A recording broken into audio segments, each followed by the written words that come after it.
know you guys can hear me, but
damn it. Damn it. Hey guys, welcome to SheKnowsArsenal. My name is Jessica. I'm your host. You can follow me on Twitter at JuCinio and at SheKnowsArsenal. Welcome to another episode. This is going to be a little bit of a, what do we want to call it? A little bit of a mismatch. Not necessarily a transfer show, not necessarily a match review. We already did that, yesterday. So it's going to be a little bit around the fallout, especially around Rob Holding. I have so much to talk about in regards to that. And then Arsenal being linked to Vlahovic, Dominic Calvert-Lewin, and Ollie Watkins. Okay, so we're going to talk about all of that. And yes, I'm in a good mood. You know why? Because I'm alive and I'm breathing. Like, of course I'm going to be in a good mood. But also, like, I just don't have the capacity to just be like moping around about us drawing the game yesterday, because I mean, it happened and Arsenal needs to just move forward, and hopefully they're in a mood similar to me so that they can be better on Friday against Southampton. They're shit. We're good. And let's beat them. But I know if we go up 2-0 against Southampton, I'll be shitting bricks. Okay. Because that is the worst scoreline from an Arsenal perspective. But yeah, so make sure you guys get into the chat and let me know, how you guys are feeling, if you guys are still down, if you're feeling a little bit better, if you're furious still, let me know in the chat, and make sure you guys like this video and subscribe to the channel. Deflected Mind says, Jess, aren't strikers like Nketiah, Jesus different from Vlahovic and Watkins? If such diverse attackers are added, wouldn't the system suffer as a way of play be changed according to their strengths? We'll talk about that. We'll definitely talk about that. But a lot of people have been talking about Plan B and why Plan B is really important going into next season. And so I think there will be a lot of Arsenal fans that do feel like we need a very clinical striker, more of a traditional number 9 to underpin the likes of, Trossard and Gabriel Jesus, so we'll see. We will see. But I think the links are interesting because sometimes there is no smoke without fire, if that makes sense. D. Maliosi says, I think we do need a few players, including strikers, who play different from our usual. We don't want to only be in the UCL. We should make a statement, and we must challenge again next season. Good point. Errol says, afternoon, Jess, positive vibes. We move. Yeah. Good to see you. Good to see you as well. Shaksham says, Holding wasn't the reason we lost. Does he play in the midfield or take penalties? People need to accept bottle nature of the whole team and Arteta, not only one player. Some of that is true, but some of it I do think, holding does cost us, and there's reasons for that. And I will explain in a second. Blaze says, "Hi, Jess. How are you doing?" I'm doing fine. I'm good. Feeling good, feeling great. Can't wait for Friday for the boys to make these last two results feel like they didn't happen. I need to see a convincing Arsenal win with no issues on Friday, and that's what I'm looking forward to. Amira says, "Jess, here to bring some sensibleness to the table. It's frustrating, but some fans acting like we've just lost 3 games in a row, shaking my head." I hear you on that. Bendover says, "I hate when fans go to January as evidence of poor performance. Makes no sense." One of the things that I do think is really frustrating is this whole, they always go back. I think people go back to the January transfer window because one, maybe they had some unrealistic expectations about what we would do in January, and two, it's just an easy thing to throw out there. You were never happy about January. You made your personality Arsenal bottle the January transfer window, and it didn't seem to really, I saw it early when we lost to Manchester City at home. That was a huge narrative. It's because that we didn't do right in the January transfer window. We didn't do right in the January transfer window. Then we win 7 games in a row. Now that we've drawn 2, it's back. I don't think the January transfer window has anything to do with how we're playing now. Thomas Partey was not bought in the January transfer window. Saka was not bought in the January transfer window. I don't think it has anything to do with that. And quite frankly, I think our January transfer window is the reason why we're still in the title race. I think, if we didn't have Trossard and Jorginho, we would be effed. We really would. We'd be way further away than what we are now. I mean, we're still ahead, but you guys know what I mean. We'd have dropped more points. So January transfer window for me has got a pin has to be put in that. And, people that continuously are saying that, that's the reason. I think it's because, one, they had unrealistic expectations about what happens in a January transfer window, and two, they made it their personality. They know that they were wrong. So anytime we lose a game or draw a game, they refer back to that. Doesn't have anything to do with it. Let's see. C. Wilder says, "Is our next game Friday night?" I think it is. Errol says, "What team would you put out on Friday? We always play well on Friday, Jess." So just hopping into it, I do want to talk about, the feeling in the Arsenal fan base around, do we need to change things because of how we've played over the last couple of games? And I want to start off by saying that Holding is catching a lot of a lot of heat. He really is. A lot of people are talking about, I think a lot of there's been a lot of really terrible takes out there, in terms of we need to sell Ramsdale, White, I've seen that. I've seen Saka's shit. I've seen a lot of different things. But in terms of Holding, I think, there are two sides of the line where some people feel like, how could you blame Holding? He's not the one that made the mistakes. And then there's the other side of the line where you can see that there's a ripple effect that happens when you have him in your team that manifests itself in other things. It's not just Holding, getting beat in the box and then it's like a 1v1 that he messes up. It's the way that the team performs because of the anxiety that he brings on. He invites pressure. People feel like they need to be closer to him, so they don't naturally do what they would usually do. Like Gabriel doesn't jump in, for tackles ahead because he doesn't have anybody to sweep anymore. So he stays closer to Holding, and they have to work on 2 players, so Antonio, the only time that Holding could deal with Antonio was when he had Gabriel next to him. If Gabriel left him 1v1, he was toast. And so there is a ripple effect. Like even Ben White is not overlapping or getting into the attack as much as he usually does to support Saka, because he has to stay closer to Rob Holding so he doesn't get exposed. So just because Rob Holding didn't give away a penalty doesn't mean that his inclusion in the lineup is not causing a ripple effect that is hurting us underneath the surface per se. 20% of the goals that we've given up this season have come in the last 4 games. That's the stat, and who is introduced into the squad over the last 4 games. It's, for me, it's not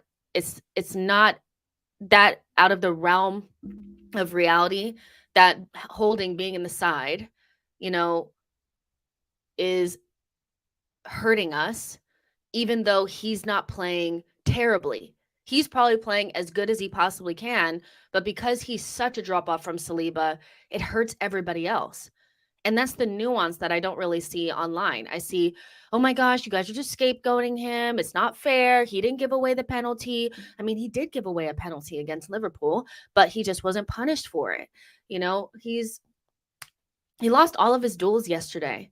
Rob Holding is supposed to be this guy, this, battle, like he wants to battle, he wants to get into the weeds, he wants to go one-on-one with the big striker. He lost all of his duels yesterday. Every single one of them. Didn't win a single aerial duel yesterday. And then when it came down to it, when we really needed to push on and get another goal, Rob Holding and Tierney were hoofing the ball forward, and they had no composure. And in particular, Rob Holding, he just kept kicking it forward, kicking it forward, kicking it forward. So no, Rob Holding does not have to have a poor game by his standards to be detrimental to the team, because his level is so much lower than Saliba's. Come on. So it's not like I think people are trying to kill Rob Holding. I do think that there's a feeling that maybe we shouldn't be in the second season in a row with Holding playing important games toward the end of the season. But I don't think anybody's rewriting history by saying that Holding being in the team definitely stops us from being at our best. Nothing difficult, that cannot be something that's looked at as like this crazy statement.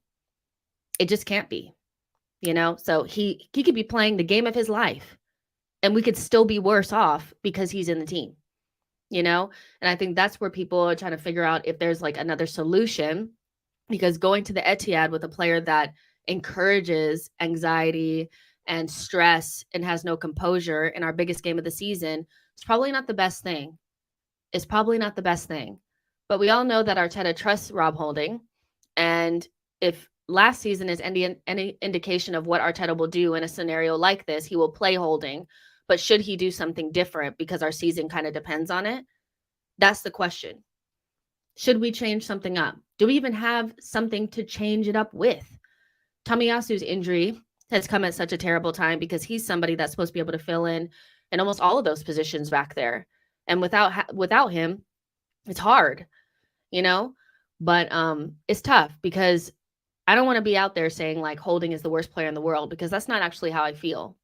I just think he's well below the level required at Arsenal and probably should have been moved on last summer. But I saw an interesting tweet that that made me think, and I wanted to read it to you guys because I think this really, it holds a lot of weight because of the situation that we've found ourselves in is making us think differently about the team that we've come into the season with. And this is coming from Femo AFC. He said, this team was built to chase top four. Same way last season we were built to make Europe. When I think, why is this blank still playing for the club, I always remember that we're ahead of schedule and all the things that we're aiming for. So I do think that holds some weight. I do, because this team is a Champions League team that is overperforming. We're overperforming right now and we're in a title race, and we found ourselves in a scenario where maybe the team that we have is good enough to qualify for Champions League, and we did enough for that, but it may not be enough to win the Premier League, because a team with Holding playing in your most important games in the run-in is probably not going to win the Premier League unless you get a lot of luck. Do you know what I mean? And so that's why it's not really about Holding per se. I don't expect much from Holding. I think he's been fine by his own standards, but we're in an unprecedented situation where Arsenal could potentially win their first Premier League in 19 years. And I'm not sure I'm really prepared to just throw in the towel and say, well, we built a team for top four, so fuck it. I'm not going to try anything different. But that's what a lot of people are saying, is that it just is what it is, play Holding. But that's what we did last season, and we missed out on top four. So why not try something a little bit different? Why not go to a back three? Why not play Kivior? Why not move some things around? Give him more protection, whether it's personnel, tactics, or, I don't know, whatever, like something needs to change a little bit because you can't go to the Etihad with Holding back there, all that space, Gabrielle afraid to be front-footed, White afraid to overlap. It's just, it's a recipe for disaster as far as I'm concerned. Let's see what you guys are saying. Mashego says, park the bus. We used it to beat City in the FA Cup. I wouldn't say like 100% park the bus, but I get what you're saying there. More protection is needed. And maybe this is a scenario where the tactical flexibility of Arteta needs to be used. He needs to maybe not be so desperate to play our way against the master. Pep is going to look at Holding and say, let's target this guy. So if you know that Pep is going to target him, then do something to either protect him more or remove him from the scenario, you know? So yeah, Lionide says, Jess, let's talk about the real problem. Jesus dropping way deep, creating havoc for teammates. I've not seen that, not once, in terms of being the real problem.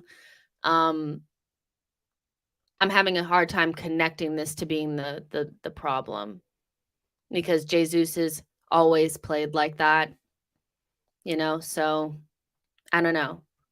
Maybe Jesus wouldn't have to drop in so much and try to create, passing lanes and try to get the ball and make something happen if we had a better midfielder, that doesn't just drift in and out of games like Granit Xhaka. I can't say that somebody that scored 4 goals in his last 3 games is the real problem. Really difficult for me to connect with that. But if you can explain a little bit more why that was the real problem yesterday and why that was a bigger problem than Thomas Partey losing his fucking mind or, Bukayo Saka missing the penalty or anything like that, why that was a bigger issue, I would love to know. I really would. Matt G says, I agree, Jess, 7 games to go. Let's try something new. The issue, with people will be like, well, if you try something new, it may not work. But to be honest, I don't think that we have that big of a chance going to the Etihad with Holding just there. I think it's going to be a difficult game anyway. So try something a little bit different. Even if you don't remove him from the team, protect him more. Be a little bit more defensive and hit them on a counter. We're not going to have the ball. So we are going to be countering. So how can we make ourselves more dangerous on the counter, but also protect ourselves? Maybe we do have to be a little bit more humble. I don't know. I'm like going to the Etihad and trying to play football against them feels like suicide, especially when we know if we open up, it's going to be Haaland versus Holding, Kevin De Bruyne against Holding. I feel like what they're going to try to do is create overloads right in that area with Grealish and Kevin De Bruyne and Haaland and really try to exploit that space in between Holding and Ben White. Especially if Ben White tries to go forward and overlap, we're going to be fucked. So try something a little bit different. We're not in a good position anyway, if that makes sense, Mamang says, why don't take out Saka? It's always Martinelli or Jesus, though. They have a better game. I do think Arteta has a little bit of a hard time saving players from themselves. Like, he really trusts Saka, and he's like, okay, well, this is the player that I trust. But at the same time, it's kind of like you should have saved him from himself. Maybe he learned that lesson. I think he needs to, because Saka was not good yesterday, and he really should have come off instead of Jesus. But, Arteta has this thing where he heavily relies upon certain players, and even when they're having bad games, they don't come off. And I think that's a little bit of a blind spot there for him. Even Saka needs to come off if he's not playing well, Mashego says 5-3-2 defensive rather than a 4-4-2 defensive formation. Hugo Garcia says a 3-5-2. I mean, I wouldn't be opposed to trying something different because the way that we're playing, the way that we play versus the way that they play with the inclusion of Holding doesn't feel like we need to nick a point. I just don't see a scenario where we come out of there with 3 points playing our way against them with not having Saliba, It's hard, it's hard for me to see it, to be honest. Titty says, you need to upload this. Some Arsenal fans need an education on Holding's influence on our defensive solidity. When I see people saying he's not an issue, I think what they're trying to say is he did not play poorly. And although I do agree with that, he probably played as good as he can in the situation that he's in, but that doesn't mean that there's not a ripple effect. And so people need to get out of their feelings and stop getting all, oh my gosh, don't abuse Holding. He's a good guy, and realize that it doesn't have anything really to do with Holding. We know he's as good as he's going to be. So I'm not mad that Holding is not as good as Saliba. I'm more upset that he's, one, still an Arsenal player and playing in the run-in, because I think that might have been avoidable. And two, that we haven't done anything formation-wise, personnel-wise, anything to make him less of an issue. That's more what it is. So it's not personal on Holding. We all know Holding's a nice guy. We all know that. We don't need to hear that again. But I expect us to do something to make it less obvious that, he's not good enough. So yeah, Matt G says, I missed the start of the show. Is Saliba 100% out of the City game? Yes. And that should not come to a surprise to anybody, because he's probably not going to play another game this season. He has to get surgery, and there's no way that 6 weeks out, he's going to be anywhere near the level of fitness that would be required to make a difference against City, even as bad as Holding it can be. So we need to do something different. Arteta needs to make us more solid defensively, and not try to go toe-to-toe with City at their ground. Even when we tried to go toe-to-toe with them at our place, we got smashed. And I get that we didn't have White and Partey, but I think even having home field advantage, we should have played much better. That was an alarm to me. It was like, okay, we're going to go toe-to-toe with them at home, and they're still, beating us down, really. It really became a non-contest at a certain point. We passed okay, but we're beyond that. We need results, so we really didn't lay much of a glove. We had barely any chances in that game, and once we made unforced errors. That's another thing that I think Arsenal really need to look at and say, how many of the goals that we gave up were like unforced individual errors? I think we have more than like almost any other team. So it's not even like teams have to work hard to score goals against us sometimes. And, the individual errors need to be cut out. But beyond that, if we can't go toe-to-toe with them at home, I don't think we went toe-to-toe, by the way, then away from home, we definitely are not going toe-to-toe. So what are we going to do? Because we need to nick something off of this game to keep our title hopes alive. I think, a win feels far away and a little bit, I mean, we could, but the likelihood is not great. So nicking a point, then trying to beat Newcastle, hoping they drop points is probably our best scenario, So how do we do that? Lee Cameron says, thank you so much for your super chat, says Dallo is better than Tierney at the inverted role. Fine. If he is, then he is, I don't give a damn. Thank you for your super chat. Martin says, Mom spaghetti time. Kwesi says, he had chances against City. I'm talking about Nketiah. Nketiah could have scored a hat trick against City. Probably both times that we played against them. He just wasn't clinical. But again, being clinical in the big moments is difficult, and we don't necessarily have that many players. I would say Martinelli for me is probably our biggest big game player, maybe Jesus, in terms of, they can do something against the biggest teams, like, you know what I mean? Saka a little bit as well. But, when you think about somebody like in front of the goal, big game, we don't have enough of those. And Nketiah is not one of those. And so against City, if that was Leeds or, one of those teams, he would have definitely buried those. But he wasn't good enough against City in either game, right? Errol Graham says, why is Arsenal manager saying Saliba is a few weeks away, Jess? because he's probably not going to play another game this season because he needs surgery. You know? I don't know why people are surprised that Saliba's not going to play in this game. Crispy Rice says people saying just throw Kivior in at left center back position are funny. So the funny thing about today is like I woke up thinking about this and I was like, the last thing you should do is like wake up, not really think it through and tweet. And I was like, what do we have to lose by putting Ben White at center back and, you know, put Rule Walters at right back?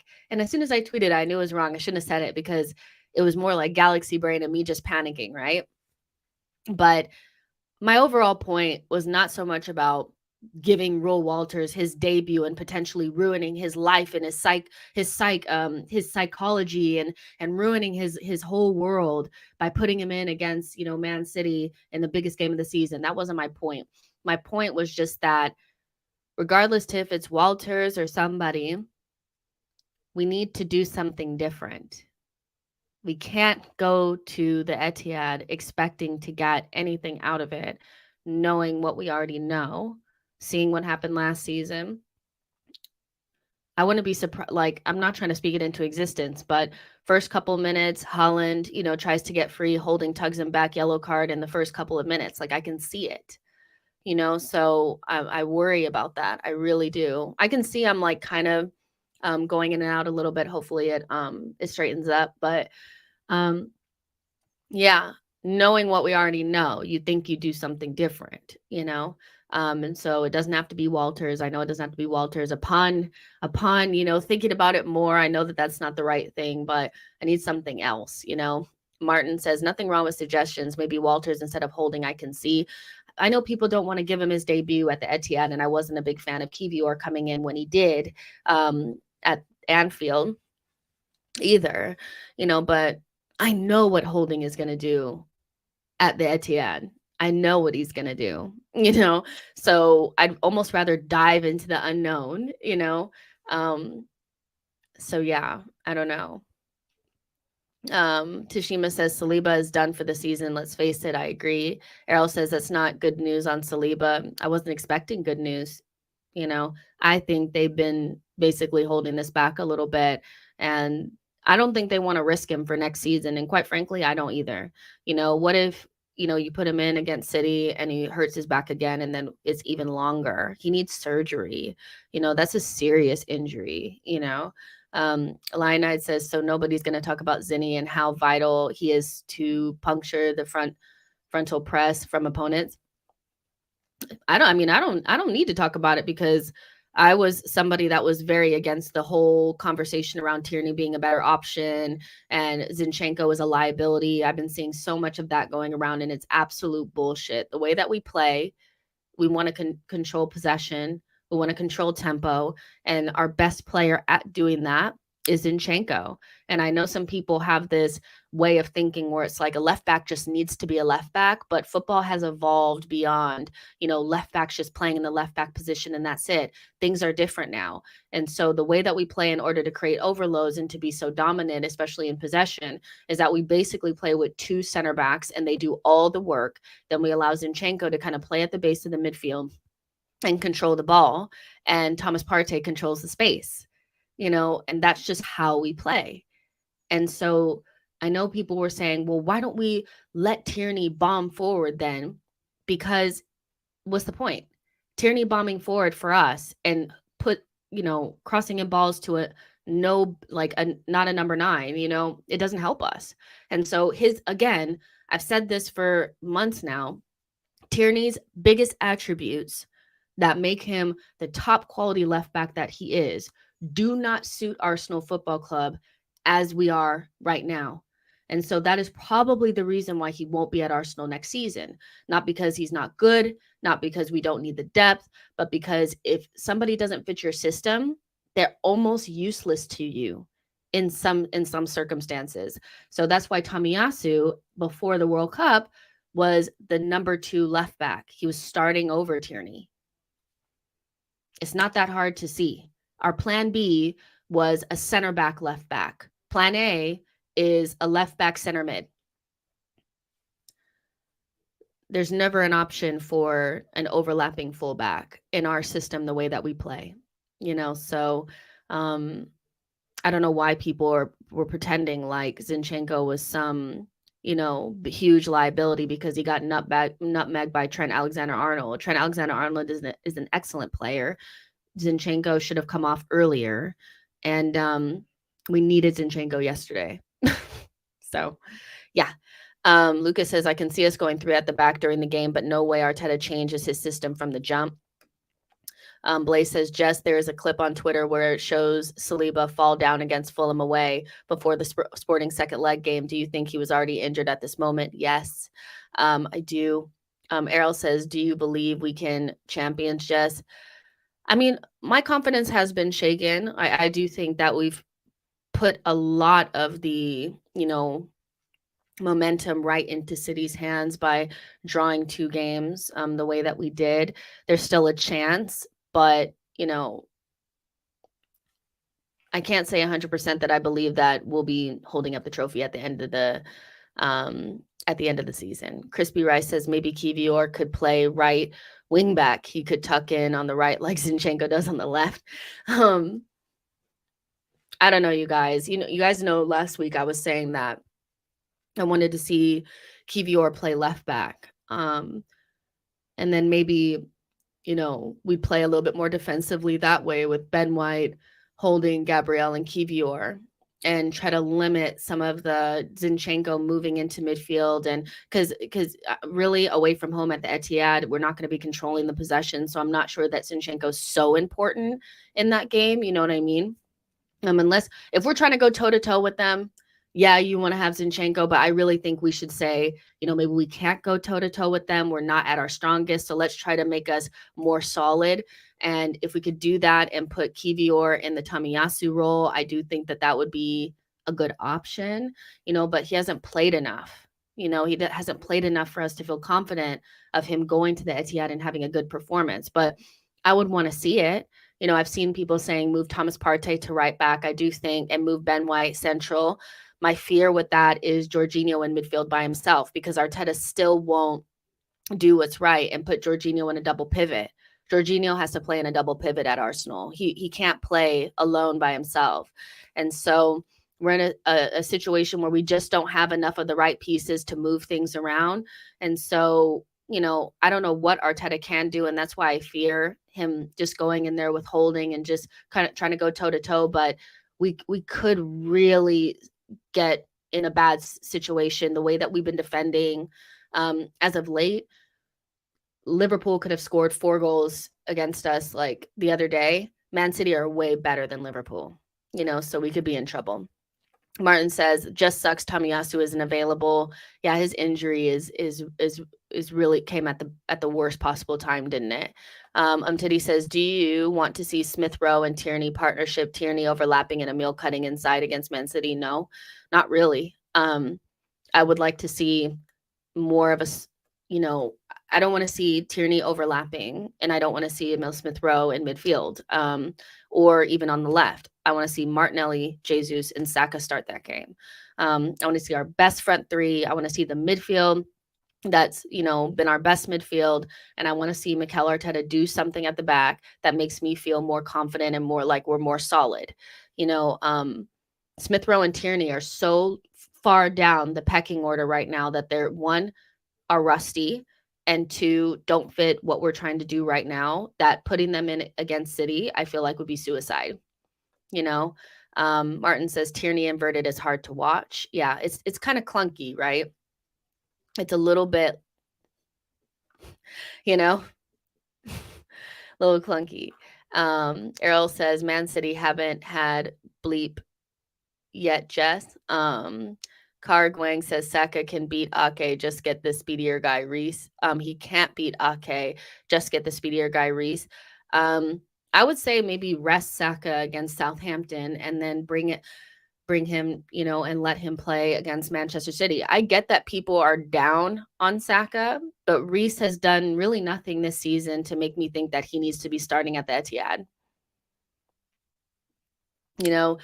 A player can be out of form, but I really get a little bit like uncomfortable when we start trying to make it seem like this player is not a better option still.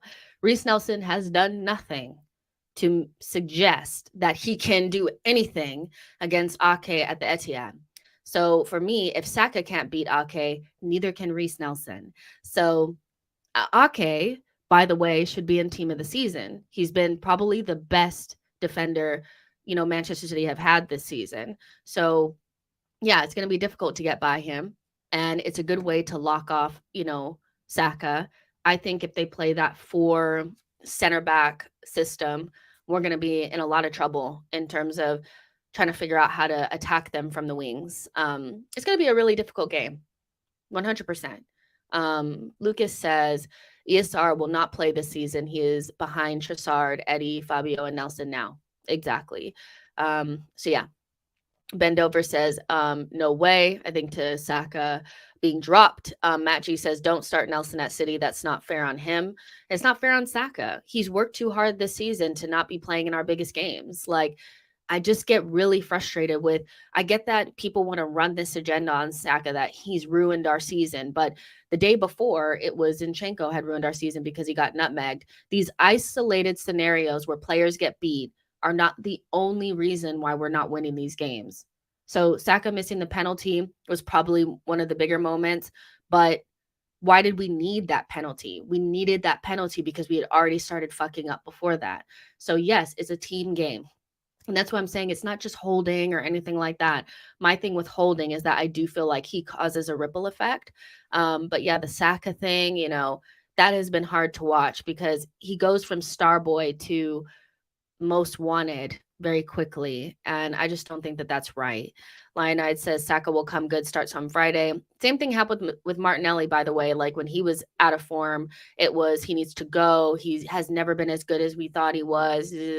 And then now he's pretty much like our most informed player right now. So, I think we have to be a little bit more conscious of, criticize the player in the moment, but don't make their mistakes who they are because we know that they're not.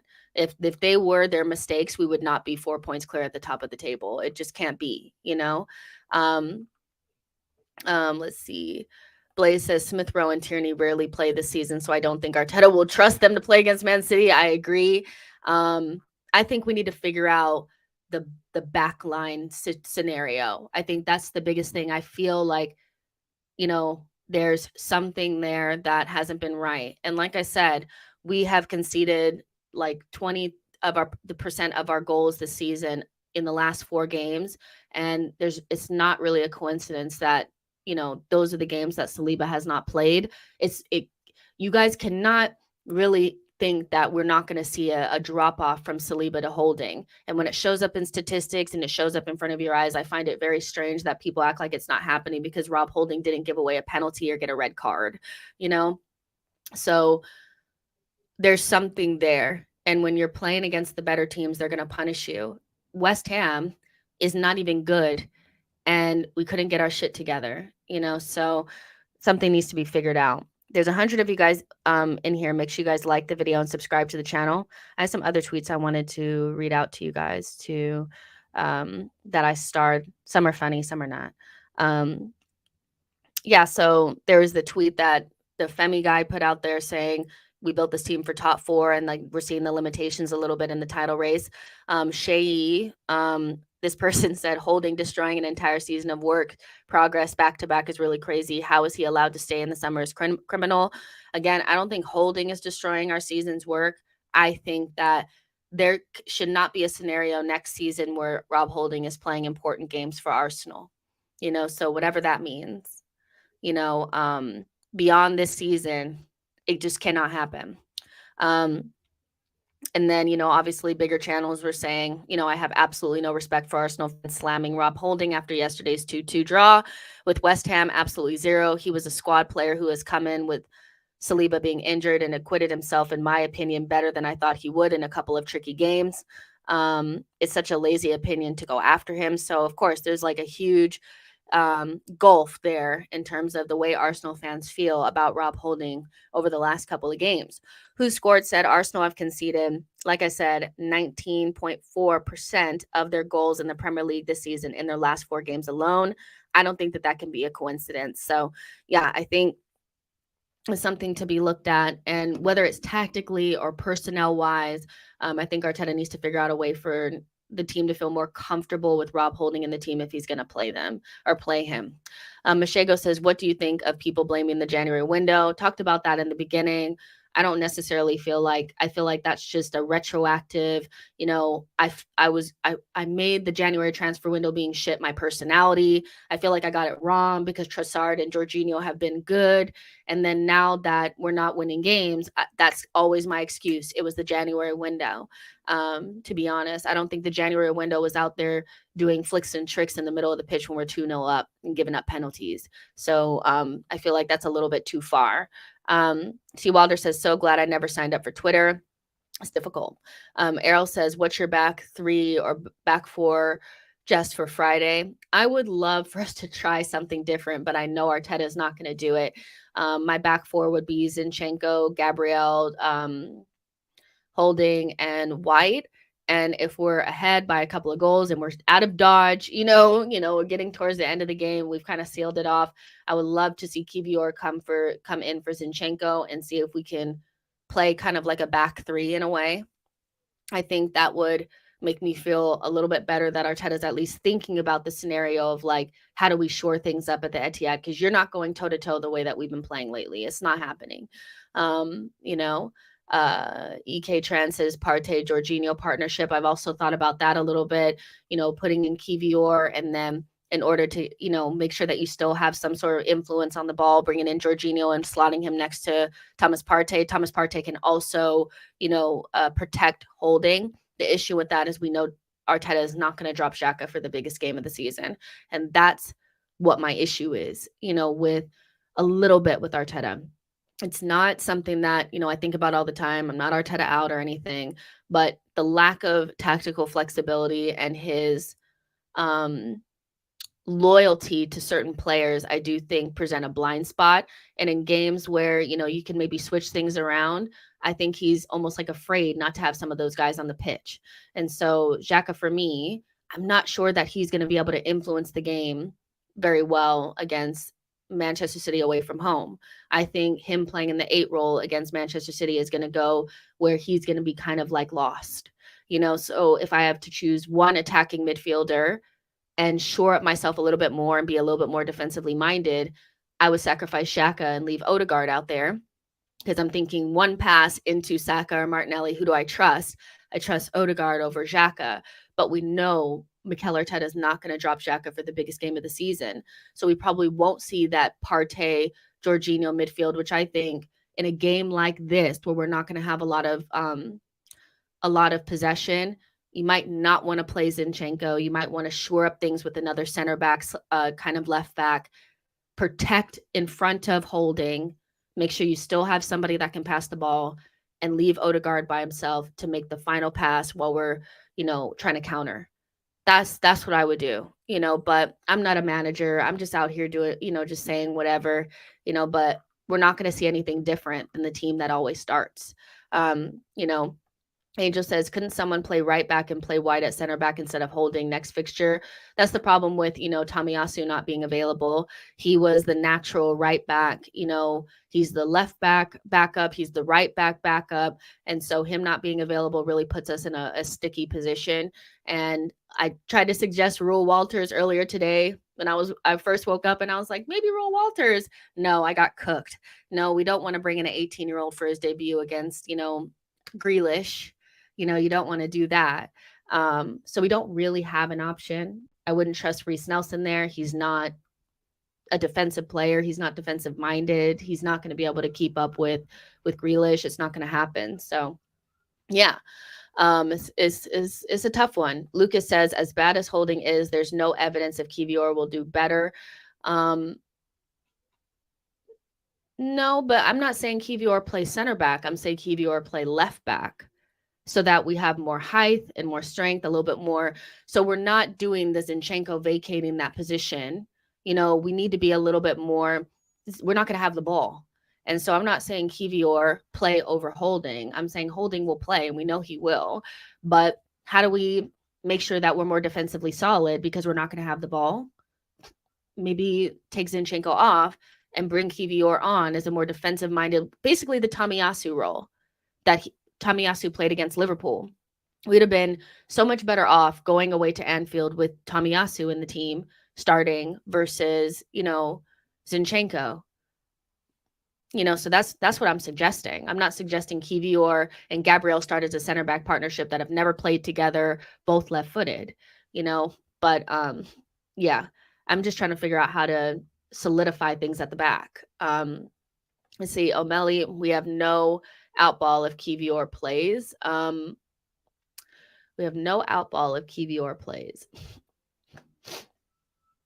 Sorry. Yeah, I mean, I kind of can hear that a little bit, but what's the point of having Jorginho then? I mean, isn't he somebody that can receive the ball, under pressure, relieve pressure, keep the tempo going? That's my issue when you play both Jorginho and Zinchenko together. You have a double because both of them kind of want to do the same things in the same area of the pitch. They want to stand next to Thomas Partey and manage the ball. They don't necessarily manage the space. And so that's why I think if you play Jorginho in there, you'd get a little bit of that Zinchenko-ness, but you have Thomas Partey next to him to hold his hand. But Kivior is there because we're not going to have the ball. And even though we don't have necessarily the out ball that we always know, we know we're going to be trying to kick it into the channels and hit, Martinelli and Saka direct. We know we're going to be hitting it into Jesus and seeing if he can hold the ball up. It's going to be a difficult game. We're not going to have the ball, but I hear that people want Zinchenko out there, but I have this weird feeling that we're just not going to really touch it that much, Let's see. David Cole says best form of defense is attack. I think it's the right, combination. I think Arsenal need to always attack and always have a way to attack. I think sometimes when we do a 3 at the back, what we do is we don't have like a natural out ball. We don't have our defenders and midfielders don't have the wherewithal to hit it into the channels and let Martinelli and Saka run off of them. It's just like we just have the defensive shape and we're just kicking it into no man's land. As long as we're solid defensively and we have a way of attacking them, I think we'll be fine. But I think you have to find the balance because it's all good and well and fine saying the best defense is attack. But if we just try to go toe to toe without mitigating or limiting some of that space and, making sure that holding isn't 1v1 with Haaland, we're fucked, So it's the balance for me. Amira says in defense of Arteta, if he plays a back 3 and it works, oh my God, he's a genius. If it doesn't, then he say, why the F did he change it when we've never played that once all season? Now it's not the time. I don't think Arteta should be afraid to try something that he feels like it will work in a game like this, because quite frankly, I don't see the way that we're playing now as any sort of, 100% that we're going to win either. But I've never been one to be like, why did you try that in a game like this? Like, because I know in hindsight, a lot of times Arsenal fans will ask for something different. And then when they get something different, they shit on the manager. So I think I'd prefer Arteta to at least look like he's tried to change the issues rather than the issues still be there and it looked like he just ignored them. But that's me as a fan thinking like, more like, okay, I want my manager to have flexibility, but some people they're gonna hate Arteta either way. So, I don't think he should be worried about that, to be honest. But yeah, O'Malley says we had 64% at the Emirates, didn't we? I didn't think we'd have over 50, but I don't think we'll be 70-30 City, more like 60-40. We will have some of the ball.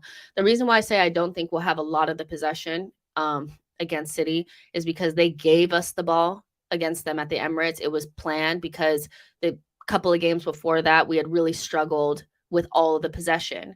They basically did exactly what Brentford and Everton did to us, but a lot better. And right now, Manchester City are the type of team that they don't even need 90% anymore. They have the ability to beat you on transition. They know how to use Haaland correctly so that they can hit him into the channels. So they can mix it up. And against us at the Etihad, they're going to win the ball. They're going to have a lot of the possession. It may be 60-40, but I have a feeling we'll have less than that. Pep gave us the ball. I think they knew, before that, we really struggled, to do anything with possession. Sorry, he gave us the ball. Pep's very smart. So yeah, but against Southampton, if we could try something, that'd be great. But I know Arteta's like, I don't want to give my hand away if I am trying something, so we probably won't see it. But yeah, we're in a interesting scenario right now where we've drawn 2 games. We probably should have won both. Yesterday was really painful because it does feel like all the momentum is with Manchester City. It's the way that we gave it away as well. The penalty that was so unnecessary, that poor performance from Thomas Partey, and then missing that penalty. All of it was just like very painful. So I understand why the timeline is kind of like in shambles right now. I get that 100%. But we have to look forward a little bit. We have to look forward to the game against Southampton, look forward to the next 7 games or so, and see where we end up at the end of the season. But one thing we do know is that Arsenal will have Champions League next season, which is important. And what I'm interested in seeing is whether Arteta, thinks about plan B or he tries to perfect plan A when we're in European competition. I think for the league, we have kind of gotten to a point in the league where we have that muscle memory of, beating the small teams home and away, making sure that we beat top 6 teams at home and make sure we don't lose to them away. We've done really good. That's why we are where we are. And so that's important for the Premier League. And the way that we play, we'll beat most teams. But in Europe, in Europa League, you could see that we really struggled, especially large spaces, them making it into a basketball game, them being quite physical. And we didn't have anything different that we could do if we couldn't, control possession. And so, I think Arsenal, I'm not sure what they'll do, but it'll be very interesting to see what they do in the summer in terms of especially like in midfield and up top. And today we're going to talk about some of the links that we've seen over the last couple of days to the traditional number 9 type players. We have been linked today to Dusan Vlahovic as well as Ollie Watkins and Dominic Calvert-Lewin.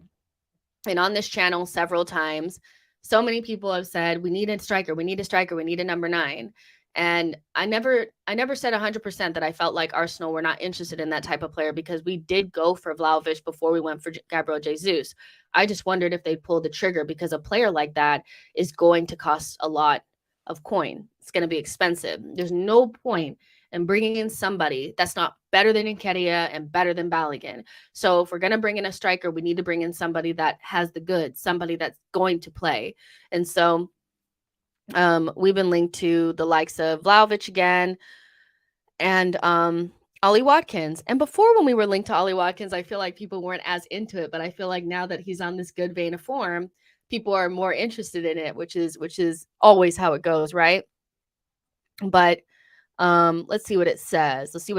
So Mikel Arteta is delighted with the contributions and playing style of Gabriel Jesus and Eddie Nketiah, but believes both players have similar qualities and that a strong, powerful, physically demanding forward would add more balance. Interesting. Arsenal have identified both Dusan Vlahovic and Dominic Calvert-Lewin as striker targets this summer, sources have told Football Insider. And we know that Vlahovic has struggled, shock at Juventus, and he might be available to leave this summer, which I'm sure will make a lot of Arsenal fans excited. Arsenal are watching Aston Villa striker Ollie Watkins. We've been linked with him for a while. He's also a Gooner, and he wants to play Champions League football. And so he'd probably be interested in coming to Arsenal. Now, I'm down for this as long as we get somebody who is 100% better than Eddie and Balogun. You don't want anybody that's like them. You want somebody that's different and better.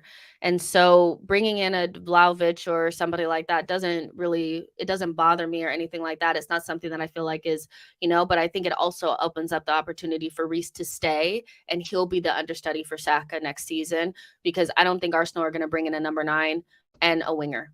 And I've said before that I feel like the right winger market is quite, it's not that good. And maybe Arsenal decide, there's better center forwards available than right wingers. And so we go in that direction and we have more of a flexible recruitment style. My only thing about Vlahovic is that I feel like you kind of blew your chance. You should have answered the phone. You shouldn't have been an asshole. What do we look like giving him another chance? But if we take away the pettiness, he, earlier on, especially like, looking at scouting videos and stuff like that, he looked like a younger version, like the younger version of Harry Kane. And he'd be a very good, I think, option to what Arsenal are trying to do up front, because Eddie and Gabriel Jesus do kind of do the same thing. And that's why I feel like Balogun doesn't make sense either, because he's quite similar. So maybe somebody like Vlahovic is still on Arsenal's radar, and maybe him rejecting us isn't that big of a deal, because Arsenal would just be like, well, this is what we need.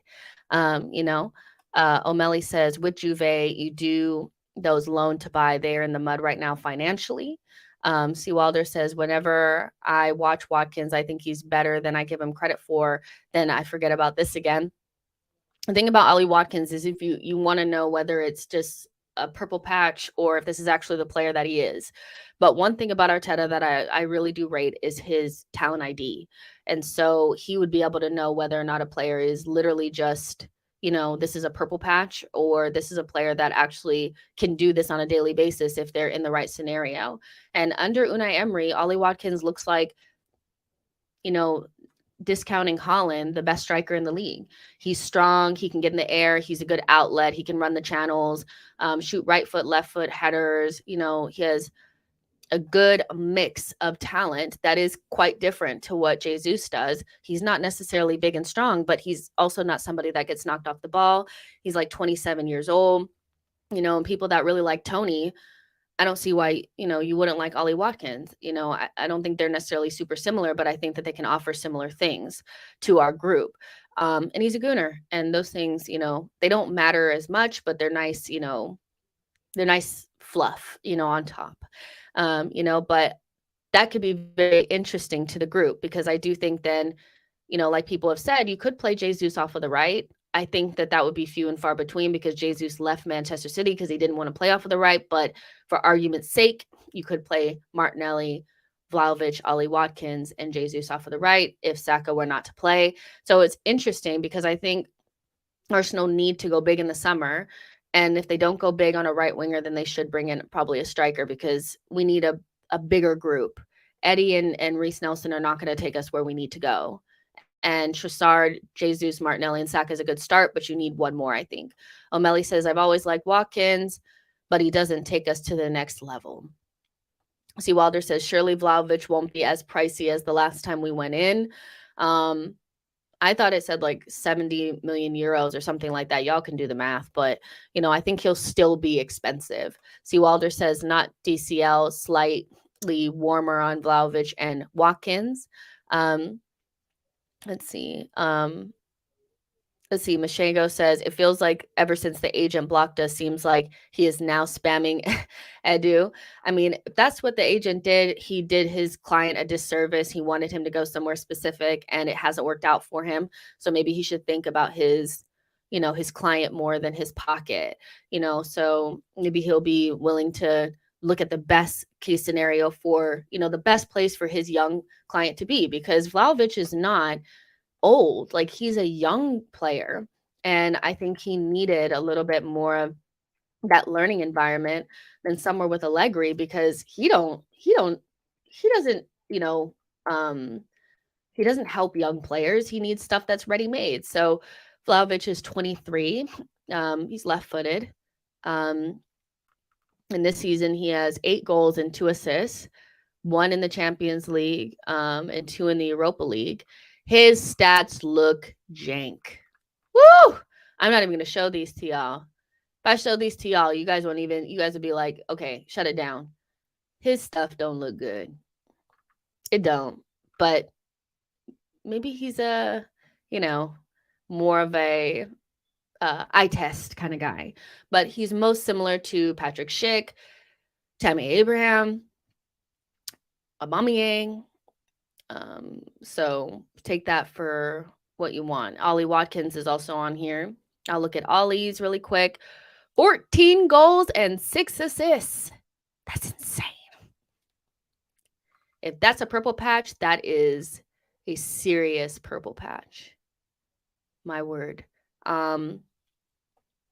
Why can't I see his little stats, I though? couldn't find Purple Patch My Word in your Apple Music library. Can you You hear can that? ask me to play a radio station.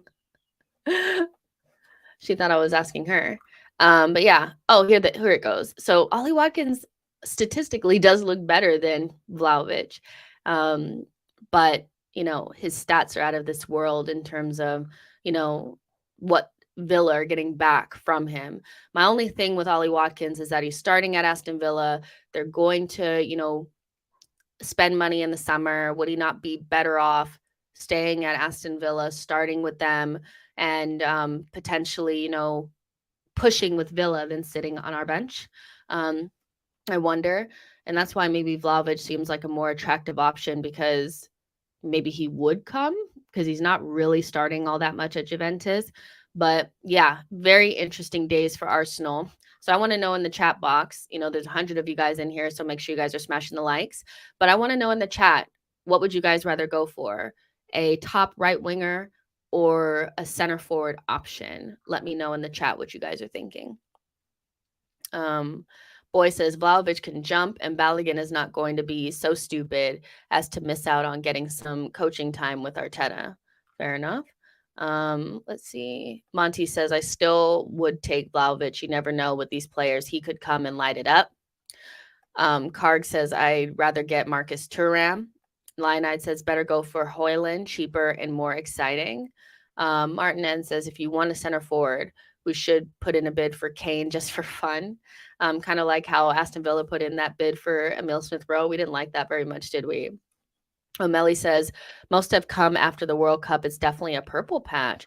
Well, Unai Emery also came after the World Cup. So can you actually say that? I mean, nobody for Aston Villa was performing under Steven Gerrard. He's an awful coach, so you can't really, I mean, if it was Unai Emery all season and then after the World Cup he started playing, I would say you have more, that feels like a more true statement. But you have to take into consideration that Unai Emery got there after the World Cup. And so his good form has coincided with a good manager coming in and knowing what the hell he's doing with the players that he's got. Hugo Garcia says 40 million plus one bid for Kane.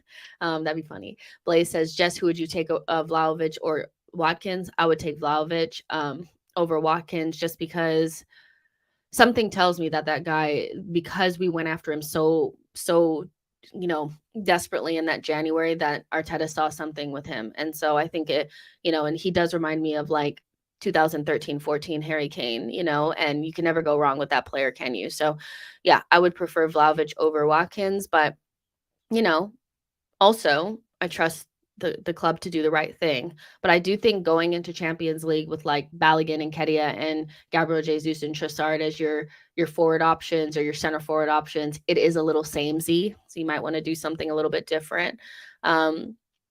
Melly says Watkins comes off as a small market star and may flop at a big club.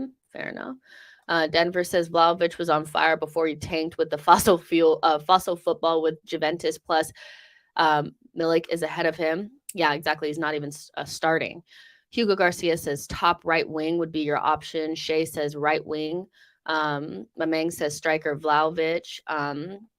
Christopher says right wing would be the option. Martin says 20 million for Kane. Karg says right wing for sure. O'Malley says right wing for sure. So a lot of people would prefer a right wing over a striker. So yeah. Boy says top right wing, especially if Arteta is married to the inside forwards on the right, on the wings, because left-footed right wing will be difficult to find. It's very difficult, and the market is not great. We spoke about it. It's Diaby, Olise. We kind of talked about Asensio. Maybe Barcelona would want to part with Rafinha, but there's not a lot out there, So, and Saka is probably our most, as we've seen over the last couple of weeks, our most, set in stone starter, So that player would have to be like, I'm not going to be playing that often.